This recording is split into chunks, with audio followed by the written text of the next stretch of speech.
I need to go grab a computer charger. I'll be right back, and then we're ready to get started.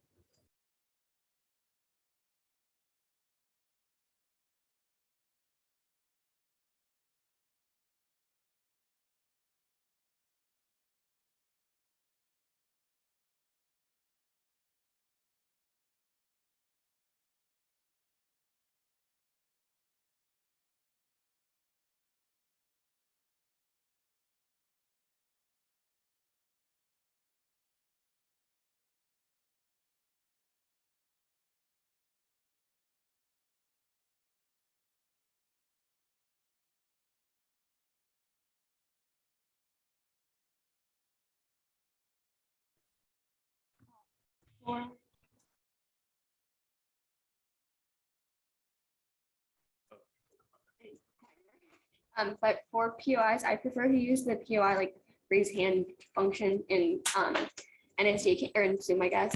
Then if I don't notice, you can of course speak up.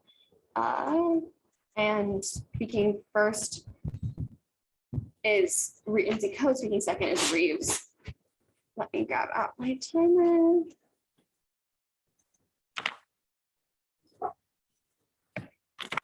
Any questions before we get started?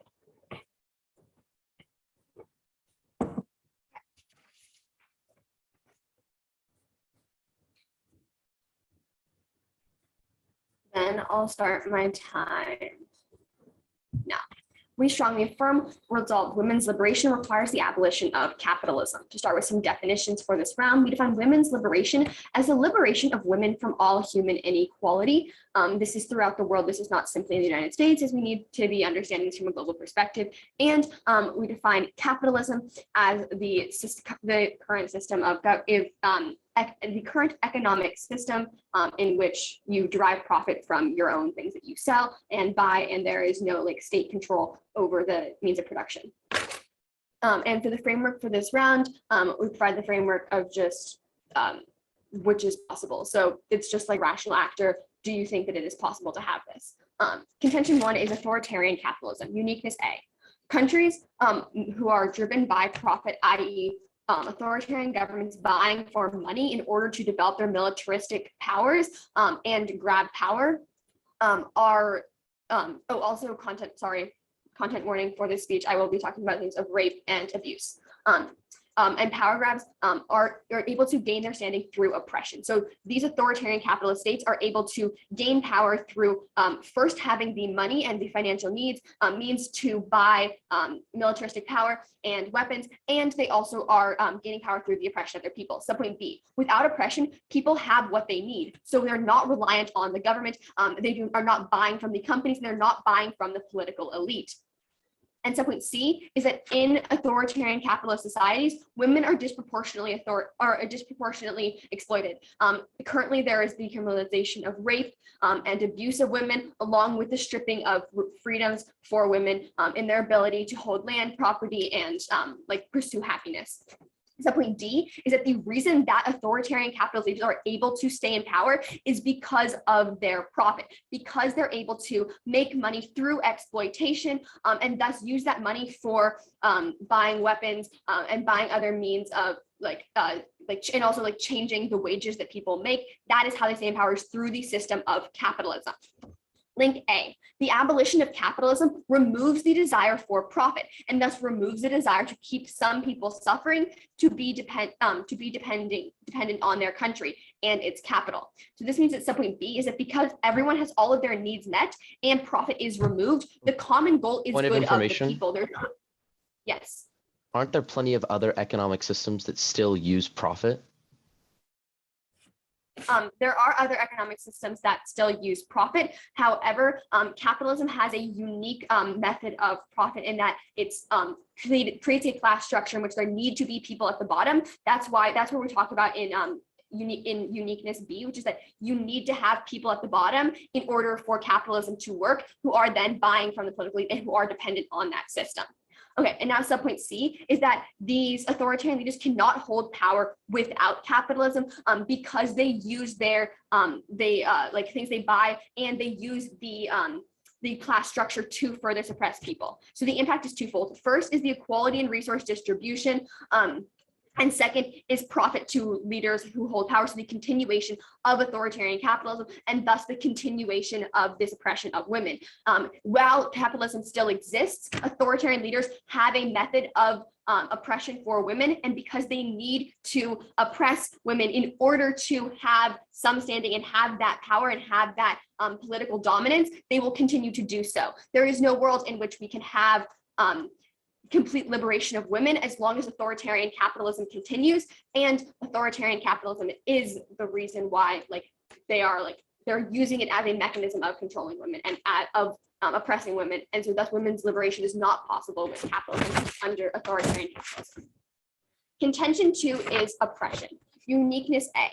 The economic structure under capitalism determines the way the society shapes itself. Specifically under capitalism, there are people at the top and there are people at the bottom. Capitalism only functions when there are people at the bottom, when there are people who are struggling and who are unable to make enough money. That is the only way that capitalism as a structure is able to formulate itself.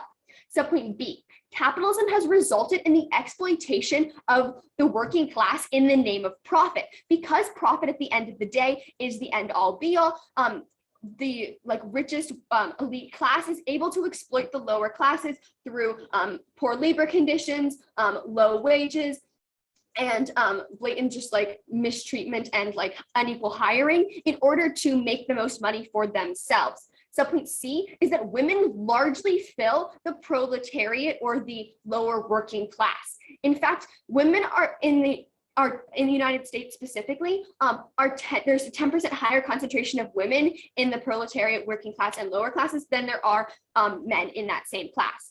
And the elite, wealthy bourgeoisie class is mainly men. And so thus we see that as long as there is one man in the elite class and one woman in the proletariat class or in the working class, there's never going to be gender, women's liberation because of that exploitation that is inherent in the system of capitalism. And specific to capitalism, there are three main reasons why women are going to remain in this middle class. The first is the pay gap. In the United States specifically, women make 66 cents on the dollar to men, and throughout the world, women also make less in many patriarchal capitalist societies. Point of information. I don't have time, I'm sorry. Then we tell you that women are less likely to be hired in higher level positions. And third, we tell you that women pay 2% more for housing. So even after they're making money, they have to spend more on their goods and services. So they're less likely to be able to succeed. Link A, the abolition of capitalism means the abolition of economic and political power of the bourgeoisie and the loss of this class structure. Thus, there is no differentiation between those two structures. So there's no suppression there. B, when one person isn't in power, there's no exploitation because profit isn't increased, isn't lost. C, as long as workers are alienated and only serve their boss, there is no freedom. And this also comes from the elimination of private properties and women being unable to buy properties for the same value that men are able to hold, meaning that men are able to hold more property because it costs less for them. So that is even more suppression of women. So the impact is that as long as there is exploitation, people are dying and suffering, and women are doing so at higher rates because the system of capitalism makes it so that women are more likely to be in the lower and middle classes, which are being exploited by the bourgeoisie. And as long as there is one woman in the proletariat and one man in the bourgeoisie, the suppression of women will continue.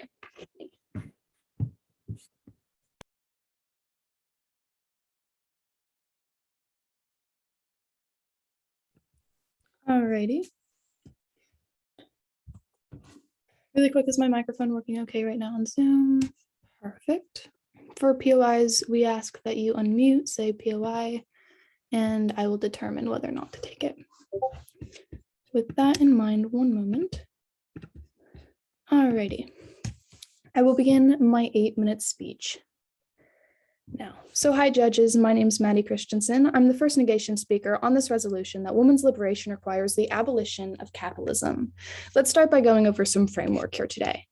Our opponents want to define the liberation of women as the liberation from all human inequalities.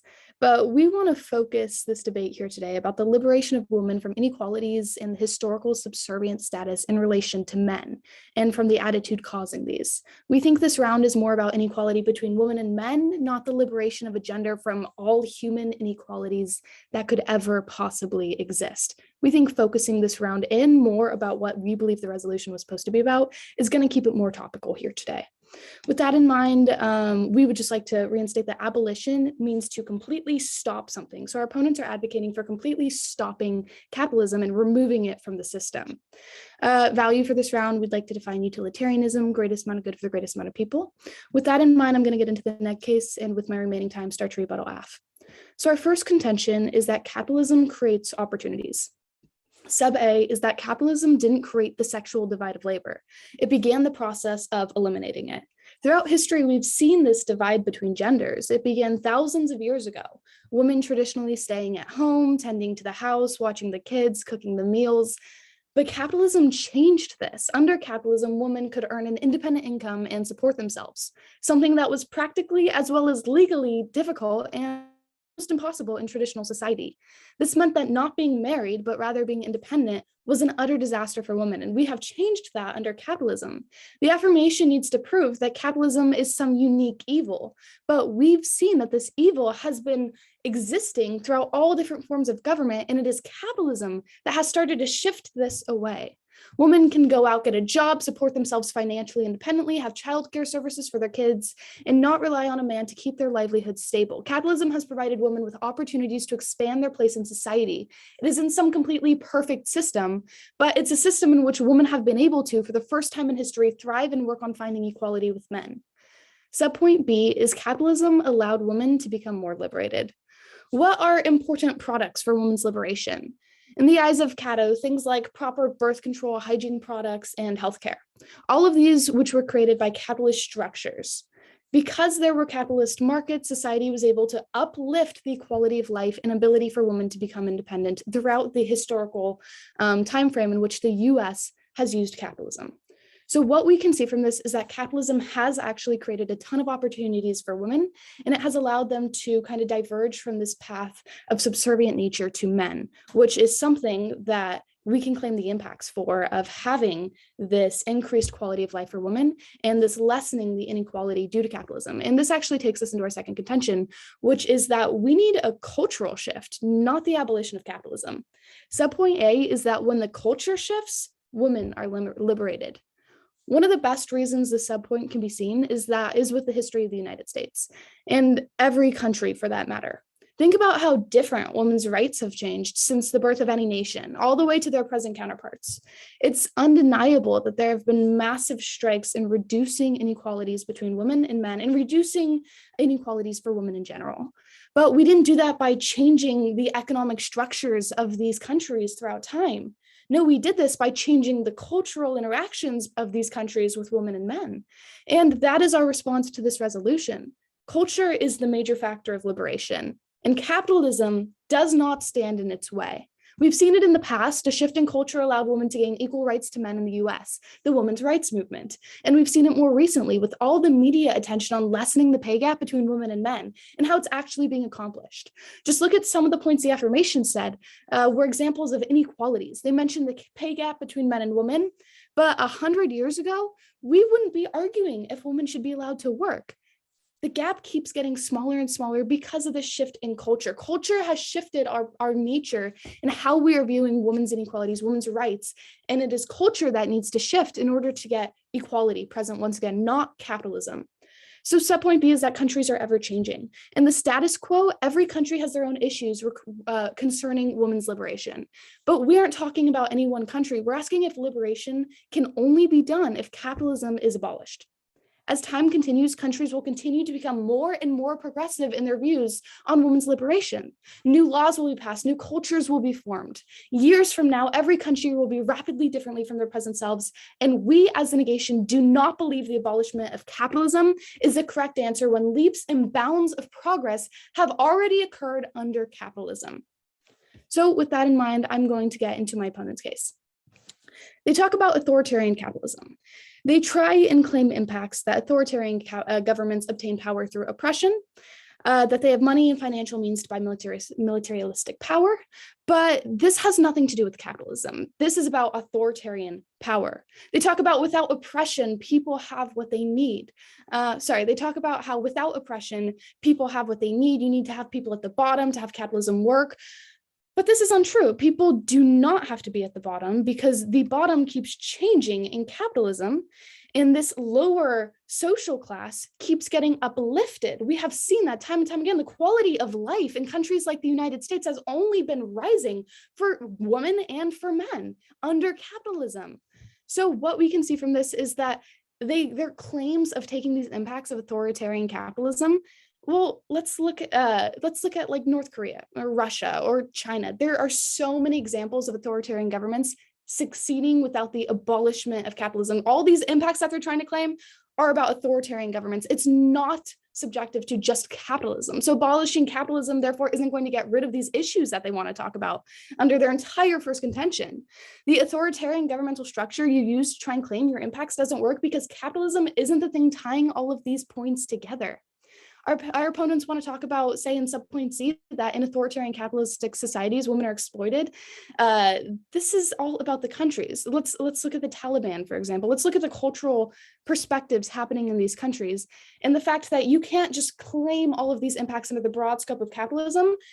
These are the cultural imbalances occurring within the world, and these are the impacts of authoritarian governments that are not unique to capitalism in any means and ways. Non-unique judges, I ask you to remember that throughout their entire case here today.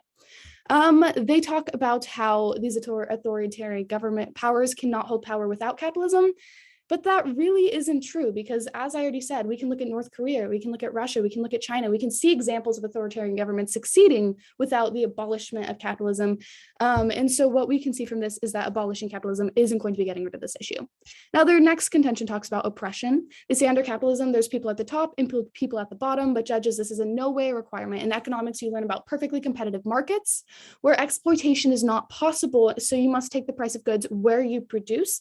The idea that it is required for people to be at low social statuses and that somehow is related to the inequalities experienced between the pay gap in women and men simply doesn't really relate entirely to this round. There are people in different social classes, but that is not entirely relevant to capitalism. That is societal, different types of structures of society and different types of economic structures. They talk about how capitalism has resulted in the exploitation of the working class, but as I just said, this occurs in any other type of government.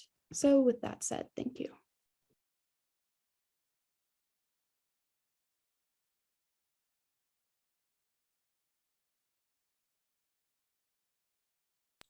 Okay, real quick for POIs, if you can just unmute and say POI, that works great for me. And off the time roadmap, going to be starting on framework, then moving down neg case and then app case. Is anyone not ready? I'll begin time now. To start with the definition of women's liberation, we agree with what they say. However, keep in mind that as long as men hold some power or some inequality over women, women's liberation cannot completely be achieved. Now look at the debate and look at the resolution. We see the resolution and specifically states women's liberation requires the abolition of capitalism. This means if the affirmation can prove that that women's liberation cannot exist in the status quo, that means that the abolition of capitalism is necessary, given that capitalism exists in the status quo. If the app can prove that like right now we can't have true women's liberation, that means that we win this round. So now going down neg case. First contention is capitalism creates opportunities. There are a couple responses here. The first is that we agree capitalism creates opportunities in general. However, these opportunities are specifically generated towards men. Look at what my partner reads in case, specifically talking about how men have higher pay in general. There's this pay gap, which means that women's liberation is actually hurt by capitalism because it empowers men. We see that the majority of the bourgeoisie is made up of men, whereas we see there are more women in the working class, in the proletariat, who are being exploited. Just because capitalism creates opportunities and now women can go make an income doesn't mean that this is creating a better equality between the two genders. In fact, we see that equality is now worsened because we have a structure that creates the opportunity for men to exploit. The other response here is that like both genders like are helped in general, but women are helped less. This continues like the gap in general. Like women are helped. We like agree that like in general people have been helped because of capitalism. However, women are helped less, men are helped more.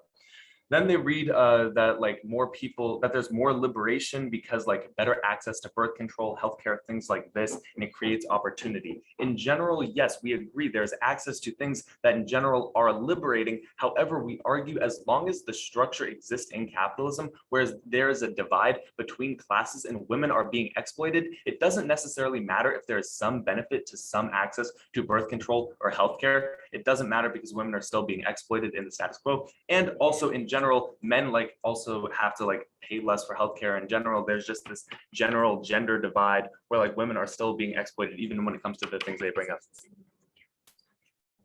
Also, not to mention that like, yes, the development of or like better access to birth control, healthcare, all of that is not necessarily unique to capitalism. This exists in other countries throughout the world where capitalism is not the main system. Just like look to like plenty of other countries throughout the world. What? But yeah, like Russia and other countries like have hygiene products and they have better access to healthcare than we did like 200 years ago. Point of information. Sorry, I don't have time. Now going into second contention, which is this idea of cultural shift. We agree that in general, yes, the cultural shift like will or could lead to women's liberation. However, we argue that a cultural shift only works when it's not within capitalism, and that is the turn on this case. The reason for this is the uniqueness we argue in our second contention, which is that culture derives from the economic system or the political system that is in place within a country. The reason for this is look to the United States or any other capitalist country, and we see that there's a divide between classes, specifically where the bourgeoisie have power over the working proletariat. This means that within capitalist countries, the culture depends on the bourgeoisie or the people who control the means of production. And because we see in the status quo that is majority men, we see there is an issue with culture in general because the culture shift that we are like that has to take place has to be controlled by women for like women's liberation to be achieved. And we see in the status quo this simply isn't the case. Then going into some more responses to the cultural shift argument, again, like we can see that like culture shift has happened in the past with women like being empowered like over the last couple hundred years. However, there's also been culture shifts in non-capitalist countries. Culture shift isn't necessarily tied to capitalism. However, we argue there's some unique harms to capitalism in the status quo, which mean that in order for women to truly be liberated, the abolition of capitalism has to follow through. Now let's go through the affirmations case. Starting on the first contention, authoritarian capitalism. They mention it has nothing to do with capitalism, but what they miss is the link work my partner reads in case, which is that authoritarian leaders use the class structure to exploit people and the working class. Because they exploit people and the working class, they put them down. This means that the working class and the lower class no longer, like they basically are like worse off in authoritarian countries. This means that they can't fight back against their authoritarian leaders because they are starving and they don't have the means through which they can actually fight back against the authoritarian leaders and practices. This means, and yes, and capitalism is the only structure that allows for this. The reason is because it's the link work my partner reads in case, which is that the need for profit specifically in authoritarian countries means that the governments have in capitalism, we have the exploitation of the lower class. We see both authoritarianism and capitalism exploit the lower working class in order to maximize profits, both of which put the lower class down so they can't fight back. Now, they also read this like example that other systems, Oh yeah, the other systems can also like do this without capitalism. However, like this is like they bring up not true because of like North Korea and Russia. So global community pushback makes other mechanisms harder. It's better when combined with capitalism. So as long as capitalism exists, authoritarians will use it to hold power. This is the key part here. As long as capitalism still exists in the status quo and we do not abolish capitalism, there will be authoritarian grabs of this capitalist power, which will specifically lead to the exploitation of people and specifically women. As my partner reads, authoritarian governments specifically exploit women, and there are unique harms to women in authoritarian countries. Then they read, again, culture impacts. like culture impacts out more, I guess. But again, one, like we would argue culture isn't necessarily unique to capitalism. However, we would argue since capitalism like leads and is a lifeline to authoritarianism, it's uniquely bad. And yeah, now let's go into second contention of oppression. The one thing the main response here I got was again societal, that like the main change to things we need is societal. But again, what is dropped on our second contention and like the really clean place to vote in this round is the idea that the economic structure determines the way a society exists. The reason for this is in a capitalist society, we have the bourgeoisie have much like higher access to they have control over the means of production, therefore they have control over the working class. Because of this, we see societal change can only exist through which the people who have access to the means of production determine it to exist. Therefore, like when men are like the majority of the bourgeoisie, change won't exist. Then they dropped everything my partner read specifically on the cave. Oh yeah, on yes. They drop all of the uniqueness on why women are more likely to be in the proletariat. The reasons for this are one, the pay gap, two, women are less likely to be hired. Then women have to do things like pay more for housing. They drop a lot on our second contention, basically proving how women are worse in capitalism and are exploited, and specifically how they are stuck in the working class, meaning that the only way through which you can actually achieve societal change is like changing the way the government and not the government, but the economy works in general. Therefore, like you have to abolish capitalism to solve this in general. And then again, as long as one man is in the bourgeoisie and there is one woman in the proletariat, this means that there is an that there is still women's liberation, or there is still a lack of women's liberation because men still like there's still gender inequality. Therefore, as long as we have this class divide, true like equality can't be achieved. Therefore, we vote to abolish capitalism. All right, is everyone ready? Take a sip of water. All right. So this is a brief off-time roadmap. I'm going to begin by talking about their case, looking at our case, and then going into the points of clash. So my time will start on my first word. Hello, everyone. My name is Hunter Valencia, and today I'm going to be firmly opposing the resolution that women's liberation requires the abolition of capitalism. That's a very important word. Requires. What does it mean in this debate? Well, as we talked about in this context, requires means that women's liberation can only happen if the abolition of capitalism occurs. This is a very important point because, as you'll see, most of their case hinges on things that have nothing to do with capitalism and everything to do with culture, which has been constantly shifting. And they said that as long as women hold some power over women, as long as men hold some power over women, women's liberation cannot be achieved. And we believe that their definition of framework is a little bit too hard to prove because they're arguing that everyone just has to be exactly the same here, right? You heard at the end, if one person's a proletariat and is a man and the other person's a proletariat and a woman, you still haven't achieved women's liberation. Women's liberation is not that. It's getting women out from inequality and subservient status in relation to men. So now they're treated exactly the same and they're not discriminated by gender. It doesn't have to do with this class discrimination they're talking about. There can be class discrimination in a world where women and men are perfectly equal.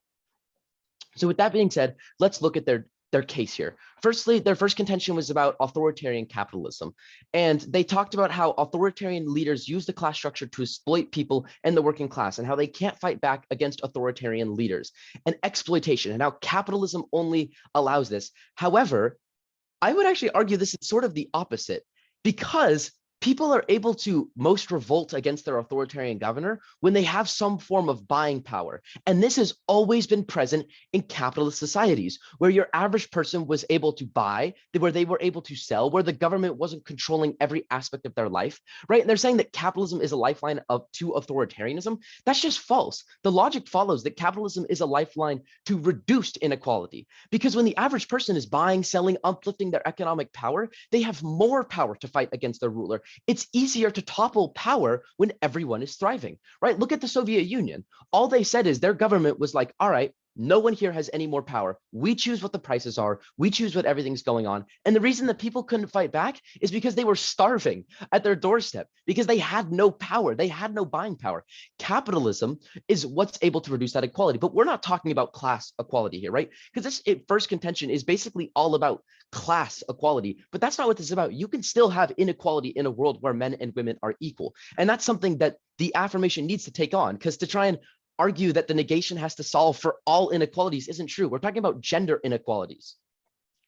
They talked about how without oppression, people have what they need, and that you need to have people at the bottom to have a capitalist system work. As my partner talked about and went completely unrebutted, this is untrue. People absolutely do not have to be at the bottom. You learn in economics classes that there is a type of capitalism where everyone is equal, right? It's in a market where there's perfectly like achievable markets. And I know that affirmation is going to come up here and try and say that market isn't achievable, but that's not what we're talking about. We're talking about hypotheticals in worlds of class structures. And we literally described a class structure that gets rid of the oppression that they're talking about. It's called perfectly competitive markets, where the market can't exploit the workers because it's so competitive that you have to always be paying your workers a fair amount, lest you lose your market.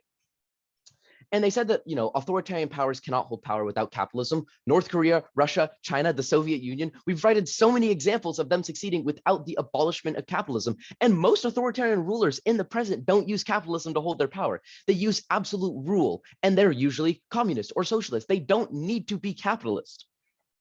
And they talk about how global community pushback makes other mechanisms harder. As long as capitalism exists, authoritarian governments will use this capitalistic power to achieve these things. This doesn't prove anything. You didn't show us how authoritarian governments wouldn't still do these things. You can't claim your impacts here. The second contention was about oppression. And they talked about how under capitalism, there are people at the top and people at the bottom. As I talked about, I responded to this. This absolutely isn't a requirement. And they said that capitalism has resulted in the exploitation of the working class to get profit. And I found it really interesting that they talked about the pay gap, because to me, the pay gap is one of the best ways to show that it's culture that matters, and that under a capitalist system, inequality can be reduced. Because my partner brought up a great point. 100 years ago, we would not be debating about the pay gap. We'd be debating about if women should be allowed to work in the workforce. So what we've seen is that there is an upward trend in capitalism, and the issues are getting smaller and smaller in scale. This is something they didn't respond to, right?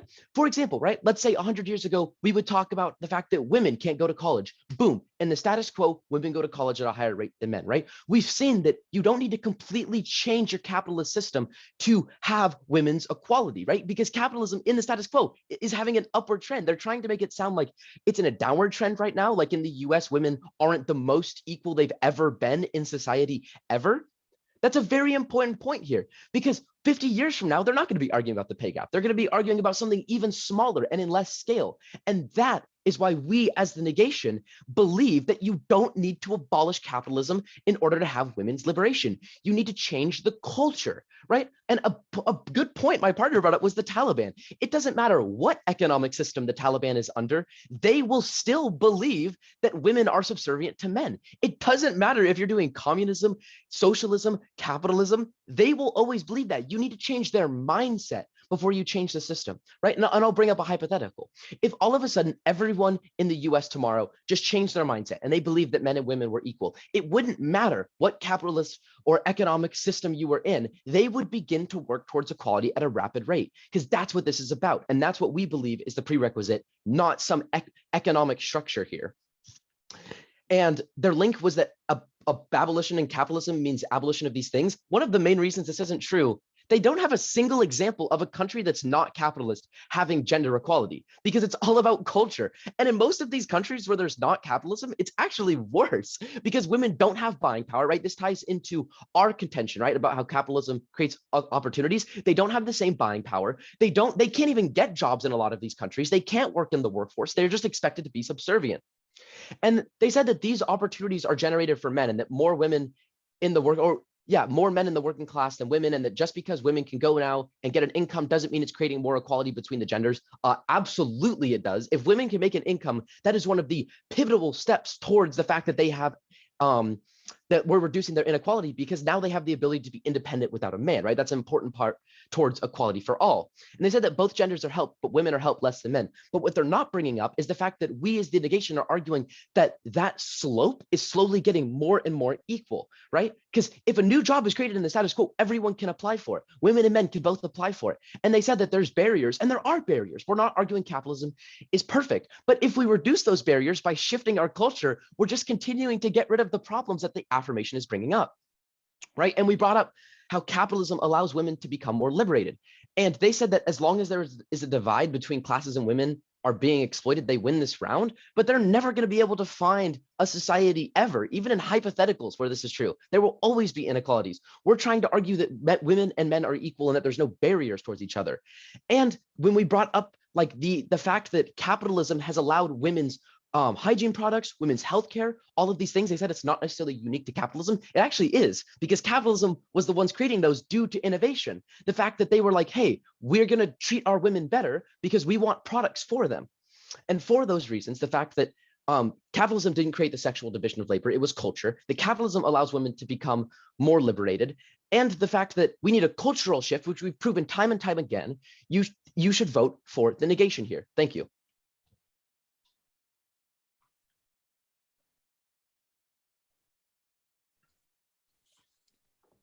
Alrighty. I have a 4-minute concluding speech for the negation here today. And I will begin my time on my first word.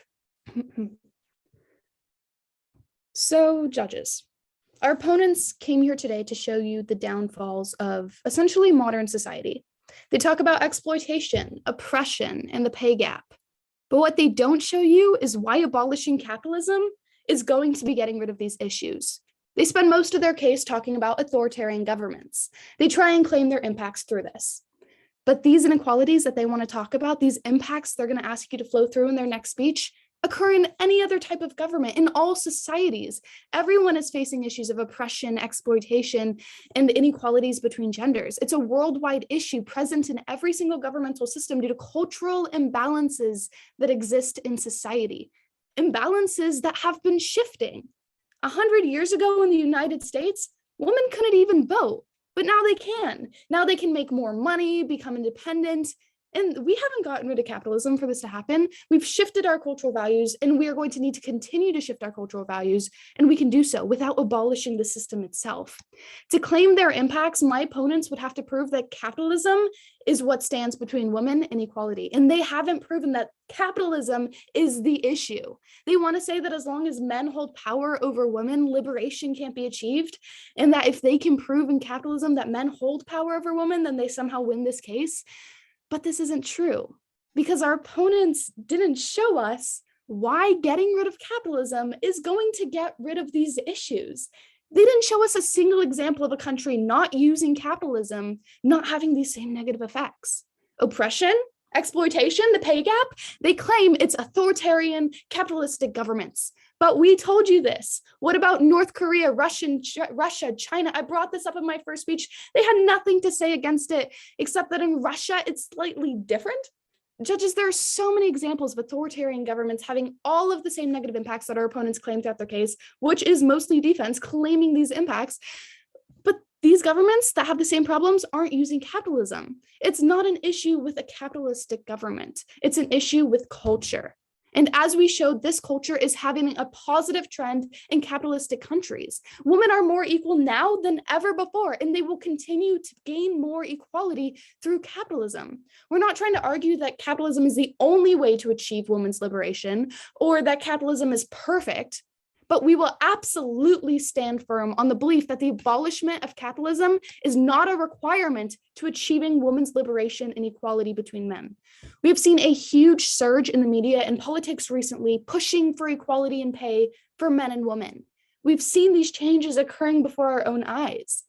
We just have to prove to you, judges, that completely getting rid of capitalism isn't going to solve all of these issues, that women's liberation into equality doesn't require getting rid of the entire system, because to get rid of women's inequalities, we need to shift the culture of modern societies. We've already shifted in the past, and we've shifted under capitalistic societies. Women's rights movement's one example, gaining voting rights. getting rid of capitalism isn't going to solve our opponent's impacts. It's not going to get rid of oppression. It's not going to get rid of all of these negative things they want to talk about here today.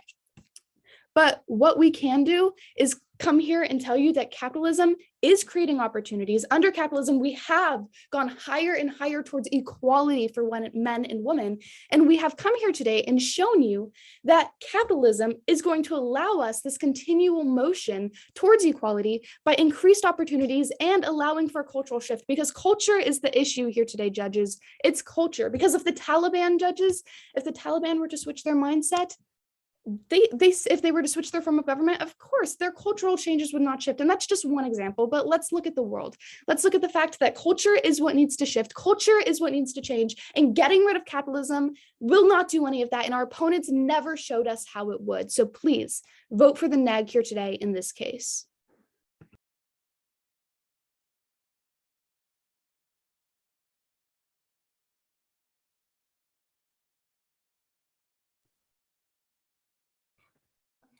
I'm going to be going like slightly off case on neg, and then just down voting. Okay. Start my time. We don't need to prove to you that the abolition of capitalism alone will remove all gender inequality. That is not the burden of the affirmation. In this round, the burden of the affirmation is simply to prove that as long as capitalism exists as a structure, women's liberation is impossible. This is because there are so many factors that contribute to the suppression and oppression of women. The patriarchal society, the capitalist structure, and just overall like rules throughout the world, right? Because of historic trends. There are so many factors that contribute to the oppression of women, and yet one of them is capitalism. So the burden of the affirmation is that if we can prove to you one example at all in which capitalism makes it impossible for women to fully achieve gender equality, you have to end up affirming. We are not arguing that there is a country or a place in the world where without capitalism, women now have equality, because that's not our burden. Our burden is simply to prove to you that capitalism impedes on the ability of women to achieve equality. Let's go on to the two main reasons you vote for us. The first is the lowest class exploitation by authoritarians. The key drop on this contention is that the global community pushes back against authoritarians trying to utilize mechanisms of control, such as the freedom of the freedoms of people, the freedom of the press, things like that, as human rights abuses. However, that makes it harder for them to engage in these practices. However, the global community still works with authoritarian governments that utilize capitalism because capitalism is an easier mechanism of keeping people down. Authoritarians can only hold power when they have people who are at the bottom who are dependent on them and thus can't push back. They tell you that there's a perfect form of capitalism in which everyone's equal, but they themselves concede that this is entirely hypothetical and isn't actually possible. We should not be discussing a hypothetical that isn't possible, because yes, it is a hypothetical, but debate needs to be centered around real world actions. And because it is the entire system of capitalism in every single way it's ever been utilized is having people at the bottom who are buying things from people at the top, there is no way that this actually could exist. It is a utopia, and the negation themselves concede this. So this is not an example. In capitalism, there are people at the bottom. When there are people at the bottom, authoritarians can utilize that to exploit those people at the bottom, keeping them at the bottom, keeping them subservient to them, and keeping them out of power. They tell you that people have more power under capitalism to push back. And while we agree that they have more power, it's not enough. Because as long as there are people at the bottom, authoritarians can continue to hold power, even if they're getting global pushback from suppressing freedoms, even if they're doing all that, as long as they're able to suppress people at the bottom, they're able to gain that power. And in authoritarian governments, women are disproportionately hurt. Laws and restrictions that harm women are continued, and so the oppression of women continues. A cultural shift does not solve for this because authoritarians will utilize any mechanism they can in order to grab power. So if there is a cultural shift, in fact, all that does is make capitalism the main thing that's used. Because if there's a cultural shift and we're now like human rights abuses are bad, we can't have all of these things, then authoritarians will just maintain power through capitalism because that's not going to be part of the cultural shift. The second voter is unequal access and working exploitation. The negation comes up here and they tell you that everything is better for women right now than it was 200 years ago. We agree. There have been amazing strides for women through capitalism. But unfortunately, they drop something key, that all these strides for women are overshadowed by the greater strides for men. As women begin to make more, men make even more. That is why we see that throughout history and even in the status quo, men make up a greater portion of the bourgeoisie or the elite class, and women make up the proletariat. They continue to drop the three main links here as to why capitalism entrenches people in this lowest place. First is the pay gap, making it so that even if there's a cultural shift and we're like women should be equal, that's not really possible, because a cultural shift to equality isn't possible under capitalism because men keep benefiting more, which only strengthens the patriarchy. They're already at the top, so it's hard for women to get there to make the decision to actually cause this cultural shift because they make less, they're less likely to get hired, they're less likely to be politicians in power, and they have to pay more for housing. Everything is rigged against them because men still have more benefit. And so because men benefit more, as long as there's one man in the bourgeoisie elite class and one woman in the proletariat, a man is exploiting a woman, and there is that gender divide, and there's no cultural shift for equality possible here. So thus, I encourage a strong vote in the affirmation. Thank you.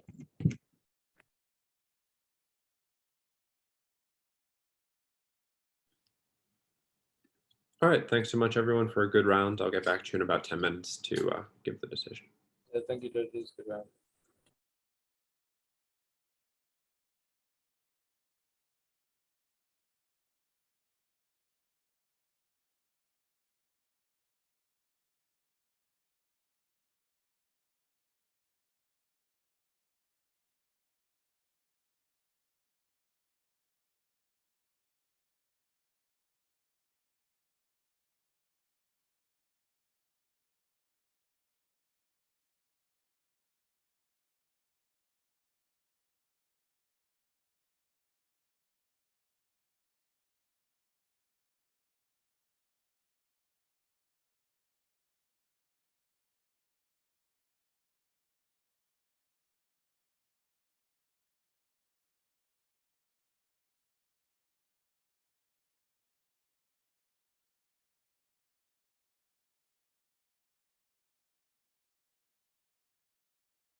Okay, cool. So this ended up being, by the looks of it, a 2-1. Actually, before that, quick note, huge congrats to both teams. Sorry, I'll make you wait in anxious suspense. Congrats to both teams. Making it to octas at TOC is a fantastic accomplishment. Great job to both sides. Wonderful round, ended up being very close. Ended up being a 2-1 split decision in favor of side opposition. I was in the minority and voted Gov, so I can start with my RFD really quick. I'll keep it brief, and then we can move into the other two judges who voted opt, but obviously fantastic job to both sides. I'll walk through the overall gist of how I viewed the round and how I ended up voting Gov. I think firstly, there's a bit of clash on like what this debate is about. Part one is this about gender-based inequality or class-based inequality? I end up buying the LO challenge that this is presumably more about gender-based inequality, and therefore I don't think there ends up being a lot of contestation about this, especially since most of the strongest gov material about class-based inequality ends up largely being contextualized or argued in the context of why this is bad for gender disparities. Like, for example, authoritarian states or authoritarian capitalist states are harmful, not just to the extent that they, for example, increase economic disparities, but also to the extent that they specifically exploit women in harmful ways. So I think overarchingly, the main clash I end up evaluating is largely the gender-based one. I'll talk about class at the end. The other thing, just to clarify in terms of how I view the debate, is like burdens. I think there's interesting burden pushing that happens in most member speeches.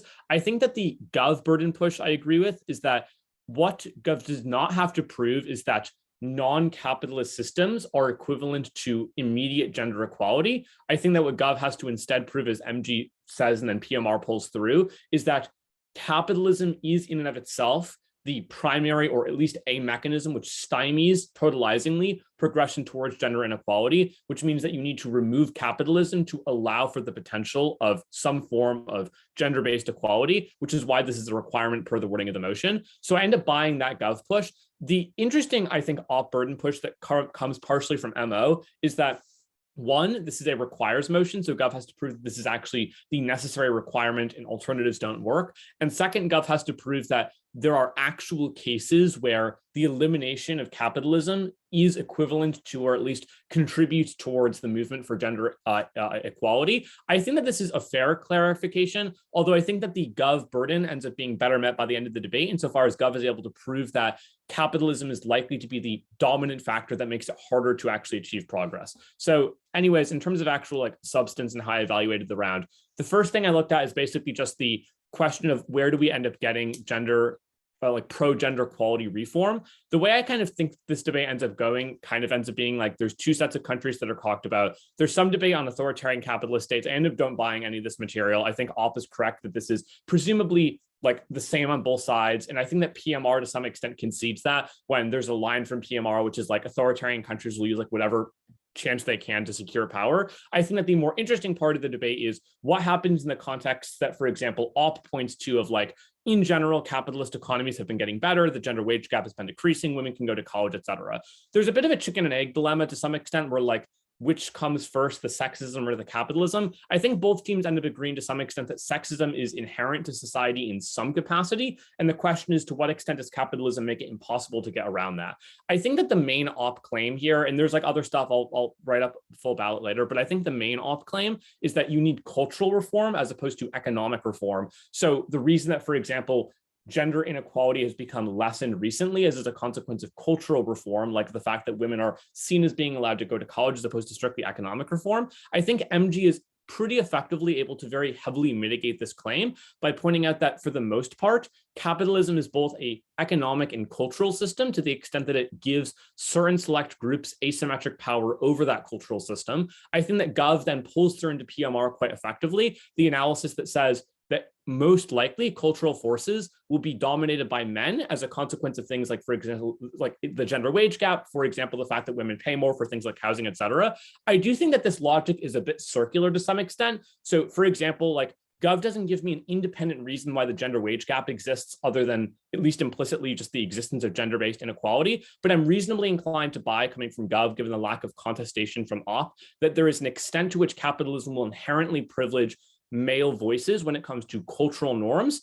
And given that this is the main alternative that Op stands behind, I think Gov is able to win that for the most part. Capitalism will always stymie this progression because capitalism itself has a stranglehold over cultural norms, which itself is then dominated by male interests. I think that there are parts of this argument from Gov that I'm less inclined to believe. So I think that some of the PMR weighing on this, I'm less intuitively inclined to go for, but I think I was effectively able to prove without adequate Op response that this presumably is the dominant cultural force that makes it harder to get change. I do think it would have been useful to hear more explanation from Gov for why we have still seen reform, but I think that there's enough analytic material from Gov that I vote there. The other thing then is basically like, to what extent is capitalism intrinsically good or bad, i.e. like, to what extent is this good for class-based inequality in general? I think that there's good material from Gov on the idea that one, there is an incentive under capitalism to maintain a constant like stratification between the rich and the poor. There's a lot of also like good gov material on just why it is likely to be the case that there is always going to be a large degree of exploitation under capitalism. I just think there's very good lines in the sense of, number one, you have purchasing power, which gives you the ability to correct for things like inequality. I think that this argument is the closest where I come to voting op. The MO argument on, like, for example, in the Soviet Union, you have purchasing power, et cetera, et cetera. I think the largest reason I don't vote op independently here is because I'm not sufficiently convinced that this is the tipping point for gender-based inequality as opposed to class-based inequality, especially given the MG argument, which says that any gains that come from capitalism accrue asymmetrically to men in a way that exacerbates the gender divide, even if class-based divides decrease. I think the other thing that necessarily comes from MG that could have been maybe handled more out of op block is that a lot of the benefits of capitalism to some extent are non-exclusive. This, I think, to some extent muddles the whole debate, like exactly what is intrinsic to capitalism versus not, like the POI into PMC about to what extent is the profit incentive inherent to capitalism. I'm reasonably inclined, though, by the end of the debate to believe that there is some extent to which you can still get things like the creation of, for example, healthcare products like hygiene-based systems, et cetera, independent of capitalism, and therefore the absolute elimination of capitalism does not entail the elimination of those benefits. I think at that point, I'm comfortable voting gov, largely on the claim that says this is something which is like actively bad culturally and probably enshrines specific harms to women. Hence I vote gov, but fantastic job to both sides.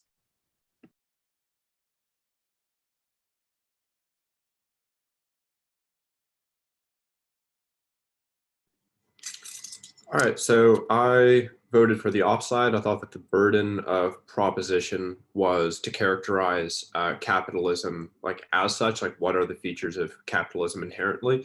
And I thought a lot of time was spent characterizing instead kind of like capitalism as we see it, like the modern US. And so explaining things like the pay gap and women paying more for housing, which like it was never explained to me why that is like in the rule book of capitalism, and why that isn't just like contingent to culture, or like to the culture of the US.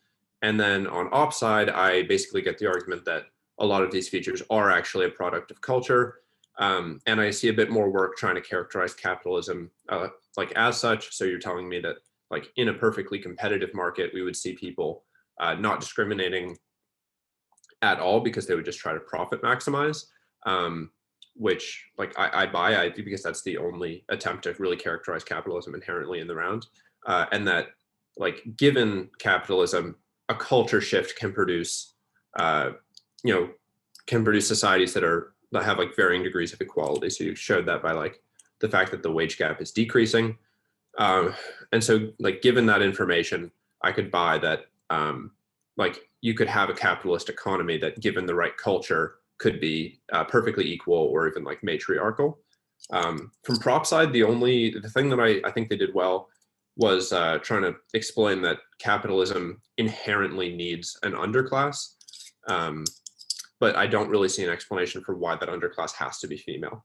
And so I just buy the op arguments that culture is the more significant force.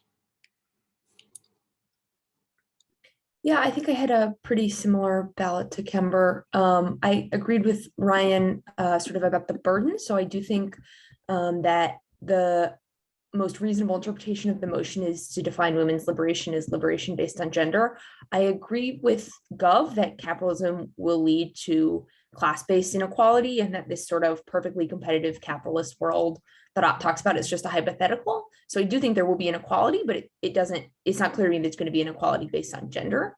So I think Op gives me argumentation that, authoritarian regimes could just wake up tomorrow and totally shift their governments to support gender equality, and that could happen regardless of capitalism. I hear a response from side government that culture derives from the economic system, meaning that, in a capitalist country that sort of culture will not change in this way or in the ways that it's changing in Western liberal democracies right now because of the economic system, but I don't hear a strong enough warrant for that. If that had been warranted more strongly, I probably would have voted differently, but ultimately I believe with side opposition that cultural changes could eliminate gender inequality regardless of the capitalist system. And I'll write a longer thing in tab room, but I know that we're going to have new pairings in a minute. So great round, everyone. Thank you, judges. All right. Thank you, Judge.